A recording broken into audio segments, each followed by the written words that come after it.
is a higher priority in your opinion and plan, or both, A, financial problems, or B, the Patriot Act? Well, the financial problems obviously are a serious problem.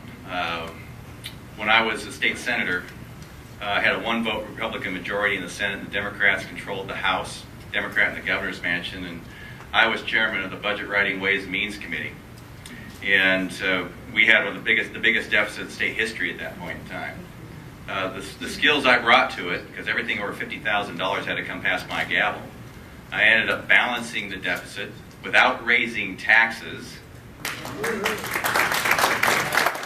Really the first time in our life that we had a major deficit that did not result in tax increase, and still protected the vulnerable. I ended up receiving the first annual Defender of Liberty Award from the Evergreen Freedom Foundation for being the architect of the most fiscally conservative budget ever written in this state. But I'm also proud of the fact I received 6 different awards from the developmentally disabled community for doing what I said I would do. Proving that you can be fiscally conservative and still have a social conscience. Those things are not mutually exclusive. And so, obviously my skills lend themselves to budgetary issues. Patriot Act, we've got to be very concerned about our civil liberties. And the idea that this is something that you can reach into people's lives if you disagree with them, maybe politically.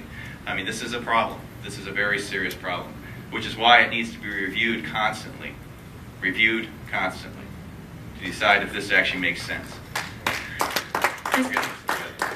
The Patriot Act was put into place because of all the terrorist activity and the messaging that was going across. But today, with the people that are in office today, I tend to worry. And I think the Patriot Act is an intrusion on our liberty. It's coming back to us. Now, the Patriot Act, after you read the Patriot Act, you realize how intrusive this is. And it's wrong. It's never been put in place.